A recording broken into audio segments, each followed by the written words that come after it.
Hey everyone, welcome in to another daily editorial here on the KE Report. We are chatting with Jordan Roy-Byrne, founder and editor of the Daily Gold. Now, Jordan, look, we're going to start off within the charts of gold just because I want to get some of your updated levels that you are watching and just general comments on the action in gold. Look, the fact of the matter is there is some optimism in the gold community that gold has rebounded pretty much throughout this whole month and now is right back at 1800. The problem is, if you look at the longer term charts, 1800 has been where gold really has been for the last 3, 4, even 5 months now. And we're just waiting for a little bit more clarity in terms of what direction gold is going to go from here.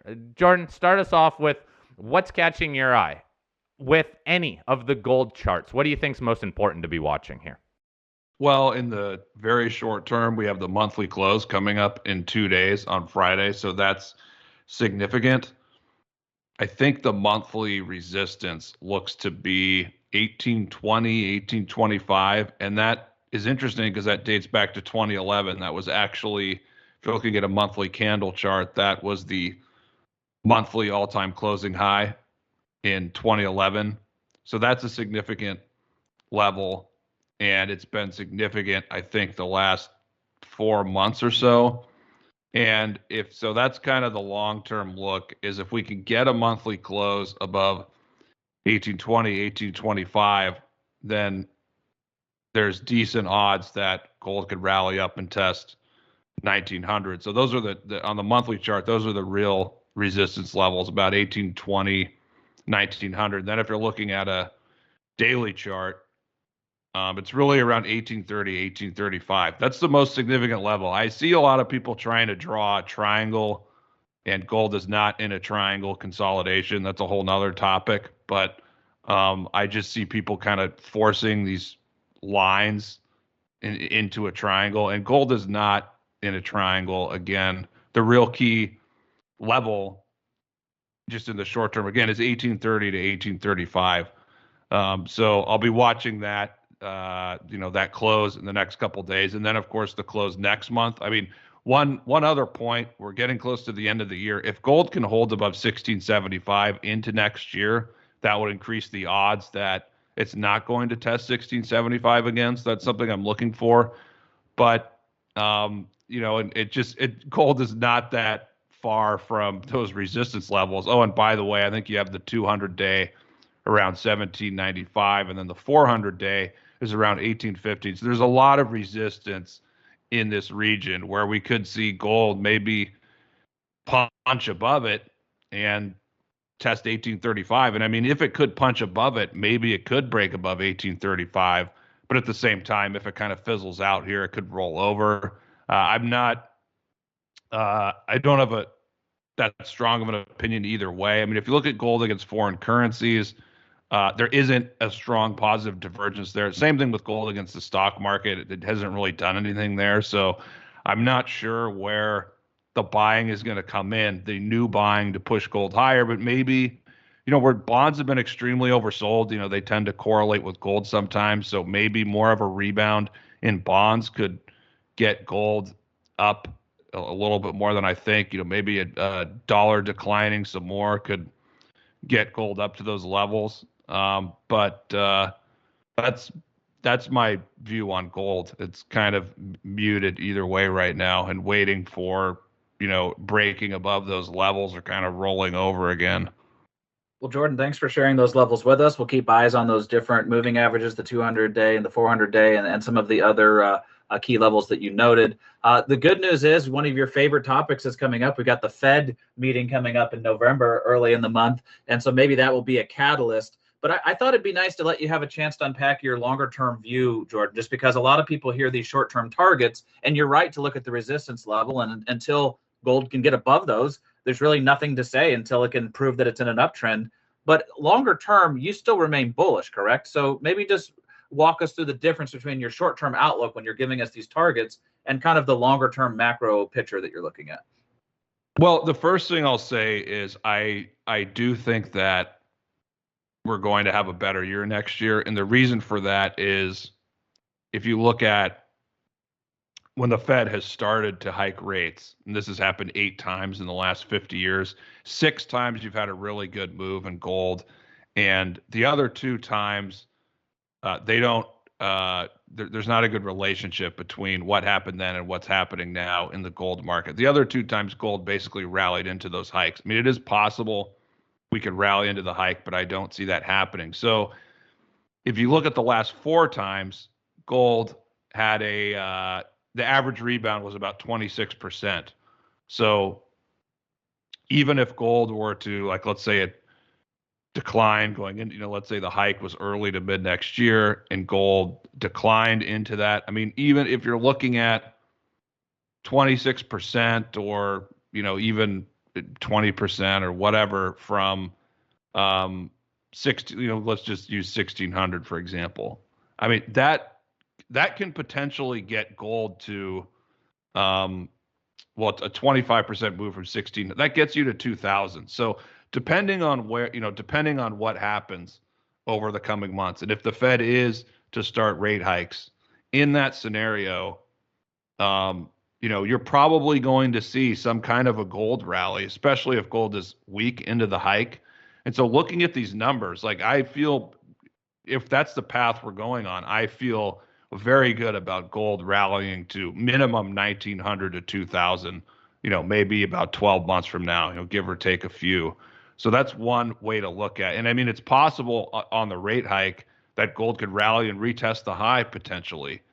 And, the only way we don't get a rate hike is you have a severe correction in the stock market or the economic data just gets really bad. And so in that scenario, gold would also rally. So even though I'm not a fan of the technicals right now, I do think at some point, like in the next 3 or 6 months, we are setting up where gold could make a good move next year. And I've said maybe next year it's able to rally and get close to or retest the high, and then you have another pullback into 2023, and that's the year when gold can have a huge breakout. So longer term, that's a really bullish view. I mean, the pattern that gold has, this cup and handle pattern, if you're just stepping away, I mean, this is a super, super bullish pattern. I mean, when gold breaks 2100, it's going to be a very explosive, historic type of breakout move in gold.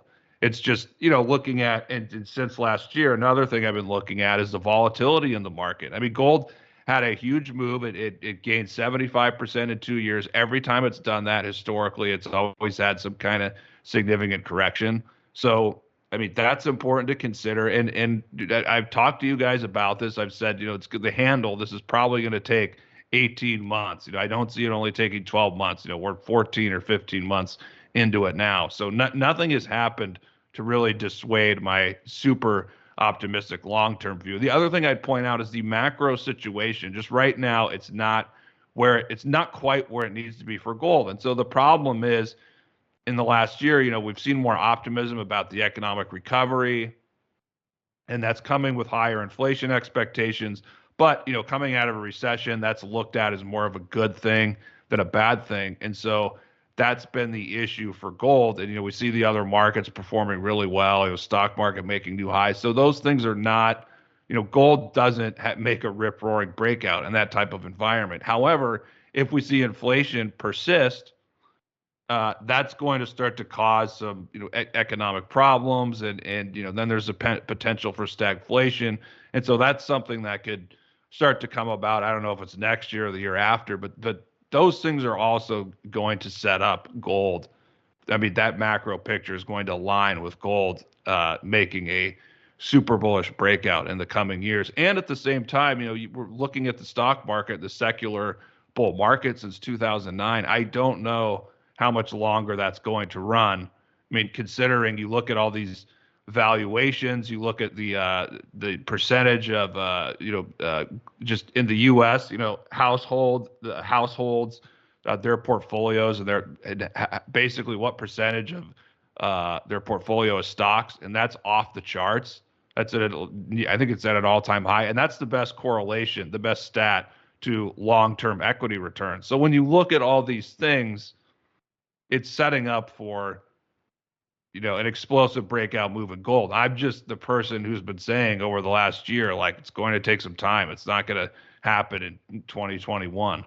I mean, that's what I've been saying. And just listening to this, I think people can understand my long-term view is super bullish. And I just prefer to be on the conservative side, because it seems like everybody else, they're always calling for a breakout. Gold's going to go to 2,000 or 2,500 this year. And I just, that just bothers me. It gives people the wrong expectations. It gives them unrealistic expectations. And that's, not good for our sector and people who are investing in the sector to get caught up in that kind of extreme bullish sentiment, especially when it's unfounded, in my opinion. So that's my view. I mean, I have a super bullish long-term view. I don't think we're going to break out in the next couple months, but at the same time, I do think if we're looking at next year, I think it's going to be a much better year for precious metals. And if that's the case, then that's going to bring gold much, much closer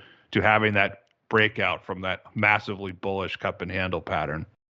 And that is truly what brings more investors into the space, because it's no lying that the fact of the matter is gold stocks have vastly underperformed a wide range of sectors. And Jordan, you've been right to be cautious throughout 2021, because I know all the bounces that have gotten people excited unfortunately have faded, and there is still arguably a downtrend in place here. Let's just get your quick comments then in terms of how the stocks are going to react through maybe this next year until we get a bit more of those developments. People may be losing a bit more faith in the economy and the whole economic restart, and even how the Fed controls inflation. What do you think about the stocks? Because at least this month, the stocks have been outperforming the metal, which is a positive. Yeah, a couple things on that. Well, the first thing, I think the stocks outperforming the metal, I think that's more of a reflex move, considering that they underperformed the metal so dramatically over the last several months. I mean, they've outperformed the metal, but the metal hasn't really done anything in the last couple weeks. So that's one point. But I do think we were talking about breadth indicators and how oversold GDXJ got with the new 52-week lows indicator. I mean, that's a low that could potentially hold indefinitely. I don't know. I'm just saying, like, it's a possibility. I wouldn't have said that several months ago. So that's a good thing. Another thing to keep in mind is something I'm watching is potential for breadth thrusts in GDX. And a breadth thrust is when usually it's coming off a major bottom. Occasionally you get a breadth thrust into a market top, but a breadth thrust is when it's this very strong move over a short period of time when a sector or market is recovering, and it's basically, you see all the stock, the participation is broad and it's extremely strong, where you see like every stock is going up at the same time, coming off a bottom. And so, I'm looking at just GDX's advanced decline line over short-term periods, 15 days, 25 days, 10-day, to measure these breadth thrusts. And interestingly, over the last 5 or 6 years, the two real thrusts were after the 2016 low and after I think it was after the 2019 low, right before COVID. So COVID kind of messed it up, but the participation was very strong coming off, I think, a 2019 low. So I'm looking at GDX right now, and so short term, I mean, I don't think it's going to happen, but there is some potential for a thrust. I mean, we have seen very strong breadth, but it would need to continue for like another week or two for it to be something similar to 2016, that type of move. And the last thing I'd point out is, looking at the 8 rate hike cycles, like 7 of those 8 gold stocks had a really strong move. One of those times it was months before, but all the other times is basically started around the time they started hiking rates. So it's even a little bit stronger, this indicator per se. It's even a little bit stronger with respect to gold stocks than gold. So that's setting up. I mean, it's setting up really well for the sector. I'm just on, the coming months, the next 3 or 6 months, just looks a little uncertain, a little unpredictable to me. But I do think, I mean, if you tell me the Fed is going to hike rates next year, around the first half, then I will strongly say the precious metals are going to have a really good move after that happens. Okay, Jordan, we're going to wrap it up here. A bit of more of a longer term outlook for precious metals and a positive, bullish longer term outlook. It is just going to take some time as, well, the world is going through what seems like an unwinding of QE, maybe some rate hikes, and all kinds of other economic data that we just don't know how it's going to play out into next year. Jordan, thanks as always for your time, buddy. I'll post a link to your website below, and we will chat again next week.